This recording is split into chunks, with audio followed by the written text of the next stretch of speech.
And our third reader tonight is Myra Hargrave McIlvain. Myra's latest historical fiction, Waters Plantation, opens in the 1875 post-Reconstruction Washington County, Texas. It is a sequel to the award-winning Stein House and the Doctor's Wife.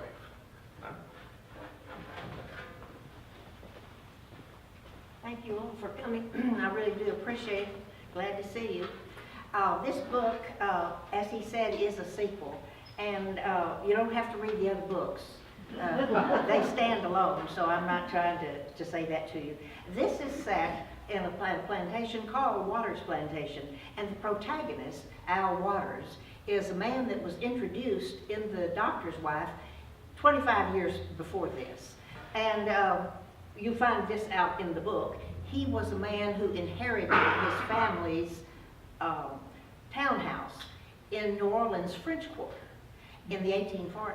And he did not believe in slavery. And as soon as he inherited the property, he freed the slaves. Of course, there weren't very many, because he wanted to prove that they would work for money and that they would be successful. However, his older brother had inherited the big family plantation up the river from New Orleans, and he sold it and moved it and the slaves to Washington County, and he built the Stein House, a plantation home. And it was in the middle of this triangle. At the top, Independence, the very wealthy Baptist town, all these fabulous plantations around, and Baylor University. And then on the western edge of the triangle was the city of Brenham, the county seat. And then on the east was the wealthy town of Chapel Hill, where the Methodists were located, and Seoul University, and also very wealthy. So that's where the plantation is located. And the brother got sick and asked Al to join him, to come and help. He had a wife named Samantha who was so horrible. She hated the slaves and they hated her. And he knew she couldn't manage. He did have a slave who worked the plantation. But anyway, he agreed to go. And he couldn't stand it because he wasn't a farmer. So he built a mercantile store in Independence and another one in Brenham, so that he could bring the silks and the brocades and the fine furniture from New Orleans to sell to these wealthy plantation owners. And so he did. Of course, the brother died, and he was left to mess with all this. And Samantha was so worried that the neighbors would think it looked bad for him living in the big house with her, that she asked him to marry her, so it would look better. And he made a deal, a business deal, that if he married her, she would let him free her slaves and show that they would work if they were free, just like regular employees. And she let him, and he did. And he felt very proud of himself. The Civil War came along, and then it was over. Samantha died. As soon as she died, he gave all those slaves land on the plantation. And so they were working together as a cooperative, and things were moving along smoothly. Now, one of the problems was he had a son, Toby, who had graduated Baylor and been accepted at Harvard Medical College. And this August of 1875, he is leaving for Harvard. And so I'm going to read to you, starting on page 3, because I want to give you the arc of the story. Before I start, I want to say this. In this era, what I try to do when I write historic fiction, I pick a historical era, and then I move fictional characters around inside that period and try to stay true to the history and have fictional characters moving around. But in that period, they did not call black people or African Americans. They were called Negroes and coloreds and the N-word. And I use all those words in my book to be fair to the history. So I will start on page 3, and if I can see, I'm going to read to you first from Al's point of view, and then I'm going to read another section from Toby's point of view to give you the arc of the story. They had agreed that Toby would spend that last night with his school friends, and breakfast would be Al's treat. Eggs, beignets, and Creole coffee, the New Orleans specialty they usually prepared together. He had never learned to roll out dough to make the beignets as fluffy as violets. From the time he was big enough to sit on the kitchen counter and watch her nimble slave fingers massage the floured rolls, he imagined that someday he would be able to do it. Toby had caught on quickly. I lost my place. And even with hands larger than Al's, the boy showed unusual dexterity. "These are surgeon hands," Toby always said when he kneaded bread dough, filleted a fish, or sewed a button on one of Al's shirts. The warm kitchen caused the dough to rise faster than he expected. The grease had started heating when he heard Toby washing up on the back porch. "You're right on time," he shouted. Early light framed the boy. Almost as tall as the door. His stubborn curls lay wet against a lean face, tanned to the color of caramel. Al glanced up from the frying beignets. "You hungry?" "Not really." Toby reached for the pot, poured warm milk into a cup to cut the strength of the Creole coffee that he refused to drink straight the way Al loved it. Al looked at the lowered head to see if it might be a hangover. The boy drank a little, never anything like he had done. He tossed a couple of beignets in powdered sugar before scooping them on a plate and raking in some eggs. "See if this wakes you up." I said, "I'm not hungry." Toby's eyes, reflected in the yellow lamplight, looked angrier than his words that were hardly more than a whisper. Al pulled the pan of grease off the hob, shoved the skillet of eggs to the back of the stove, poured himself a cup of coffee, and slid onto the bench across from his son. "What's up, Toby?" "Why do you call me that?" He hunched over his cup, both hands gripping it in a vise. Al shook his head, a blank stare on his face. "What do you mean?" "It's not my name. My name's Tobias. I don't remember you ever calling me by my name. Violet is the only one who ever called me Tobias." Al felt the old fear rising in him, the dread he had lived with since the boy's birth. "You were so little. Tobias seemed like a big name for such a small package." Al spoke the truth. "I've been bigger than you since I was 12. Al shook his head, groped for an answer. He wrapped his fingers around his cup to dull the tremble. "All right, I'll ask straight out. Before I leave today, I want to know the truth. Was my mother your slave?" Al thought the coffee was going to come back up. "God, no, Tobias. You know me."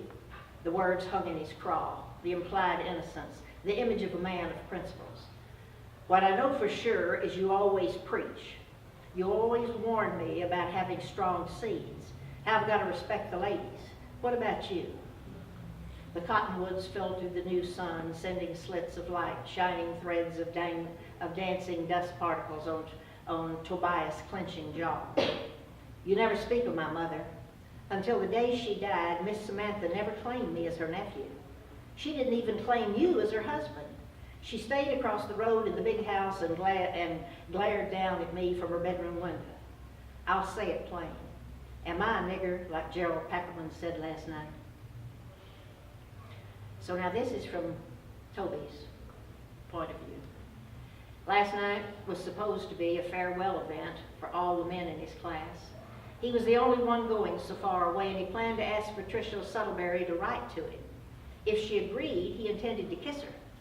He had practiced asking if she'd wait for him to become a doctor, move off her family's big plantation, and live with him in Brenham. He was going to say he'd never be rich as her father, but a doctor's family would have respect from the townspeople. The party had turned into a raunchy drinking match, with some of the men talking wild. He finally maneuvered Patricia onto the porch overlooking the Suttleberry's garden. The moon made her pale face and exposed shoulders look like porcelain, and her hair, all curled and twisted with ribbons, glistened like spun gold. He had reached for her hand when Gerald Packerman swaggered out the door like a banty rooster. "You think you ought to be out here courting Miss Patricia?" "Gerald, don't talk so ugly. We're saying goodbye. Toby's going all the way to Boston." Her voice sounded soft, almost mocking. "You're drunk. Go back inside, Gerald." Toby wanted to hit him in the mouth, knock that pasted down yellow curl off his forehead, but that would ruin everything. He needed to be alone with Patricia, see if he had a chance to court the most beautiful girl in the woman's college. Every man on campus stared at her, hoped she'd look his way. excuse me, Gerald leaned on the porch railing, bent suggestively toward Toby. It's one thing for your old man to get your kind into Baylor. It's another when you start courting one of our women. They may mix in New Orleans, but we don't mix here. The words played a trick on Toby's mind, held him between surprise and insult. Before he could get his wits, get his wits about him, Patricia's eyes squinted. She bent toward him like she, excuse me, was looking for worms in a pile of cow shit. She picked up the edges of her soft summer dress and shrugged her naked shoulders. I'm not staying out here while you children fight. She turned her eyes lowered away from him, making a show of stepping carefully in the dark. Toby watched her go, wanted to cry out, beg her not to listen to that raving drunk. Instead, he walloped Gerald so hard that his sorry ass landed beyond the porch railing in Miss Suttleberry's rose bushes. He didn't look back to see the damage. He held himself tight, sucked in his breath to keep stinging tears from spilling over. When he reached the stable, he saddled the mare and rode her hard until she was sweating and he was cooled off. Gerald's words echoed, pulsing with the beat of his heart. For as long as he could remember, he had wanted to ask about his mother. Did Al miss her? What was she like? Did she get his height? Did he get his height from her? They always talked about the crops, about tearing down the old slave quarters to build a new barn, and even what to stock in Al's stores in Brenham and Independence. But never about their strange life living in the little frame house across the road from Miss Samantha. He knew Gerald had to be lying, trying to worm his way into Patricia's life. Besides, Al would never deceive him. He was the most upright man Toby had ever known. But as he rode, knowing that Gerald Packerman's words had destroyed his chance with the only girl he ever loved, the moonlight flashing through the canopy of trees like flames licking an iron stove fueled his anger. Questions burned into him like red, hot embers.